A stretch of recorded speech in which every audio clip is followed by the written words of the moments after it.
দীর্ঘ রাজনৈতিক টানাপোড়েনে যুদ্ধবিরোধী আন্দোলন ও আন্তর্জাতিক চাপেই অবশেষে পদত্যাগে বাধ্য হলেন ইসরায়েলের প্রধানমন্ত্রী বেঞ্জামিন নেতানিয়াহু। গাজায় টানা 2 বছরের সামরিক অভিযানের পর দেশ জুড়ে ছড়িয়ে পড়া ক্ষোভ শেষ পর্যন্ত তার পতনের মূল হয়ে দাঁড়ায়। 2023 সালের 7ই অক্টোবর হামাসের আকস্মিক হামলায় নতুন করে জ্বলে ওঠা ইসরায়েল ফিলিস্তিনি সংঘাত। সেদিনের সেই আক্রমণে বহু ইসরায়েলি নাগরিক নিহত হয়, শতাধিক মানুষ বন্দী হয় গাজায়। এর প্রতিশোধ নিতেই ইসরায়েল শুরু করে এক রক্তক্ষয়ী অভিযান, যার নেতৃত্বে ছিলেন প্রধানমন্ত্রী বেঞ্জামিন নেতানিয়াহু। পরবর্তী মাসগুলোতে গাজায় উপত্যকা পরিণত হয় এক ভয়াবহ যুদ্ধক্ষেত্র।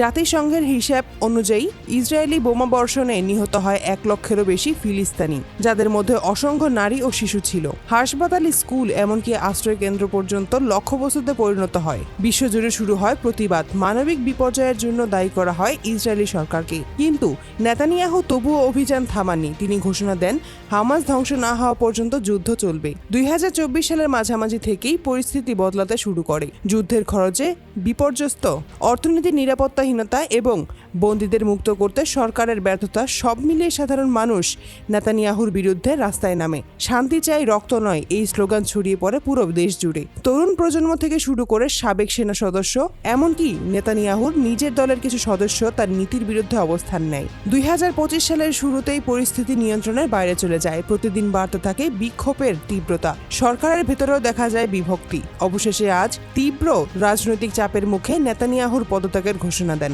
সংসদে দেওয়া সংক্ষিপ্ত ভাষণে তিনি বলেন, দেশের স্বার্থে আমি সরে দাঁড়াচ্ছি, যাতে ইসরায়েলি এক নতুন করে ঐক্যবদ্ধ তৈরি করতে পারে। কিন্তু এখানেই শেষ নয়। পদত্যাগের কয়েক ঘন্টা পরেই আন্তর্জাতিক অপরাধ আদালত তাকে আটক করে। অভিযান গাজায় বেসামরিক মানুষের ওপর নির্বিচারে হামলা চালানোর নির্দেশ দিয়ে তিনি মানবতার বিরুদ্ধে অপরাধ করেছেন।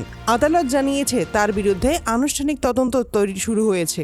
নেতানিয়াহুর পতনে ইসরায়েলি জুড়ে মিশ্র প্রতিক্রিয়া দেখা দিয়েছে। কেউ মনে করছেন এটি যুদ্ধবিরোধী জনগণের বিজয়, কেউ আবার আশঙ্কা করছেন এই পরিবর্তনে দেশ আরও অস্থিতিশীল হয়ে পড়তে পারে। অন্যদিকে গাজার মানুষ এখনো ধ্বংসস্তূপে খুঁজছে নিজেদের জীবনের চিহ্ন।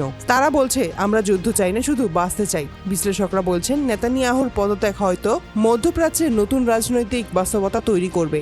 এখন প্রশ্ন একটাই, ইসরায়েলি ও ফিলিস্তিনি কি অবশেষে শান্তির পথে এগোবে, নাকি ইতিহাস আবারও ফিরে যাবে সেই সংঘাতের অন্ধকারে?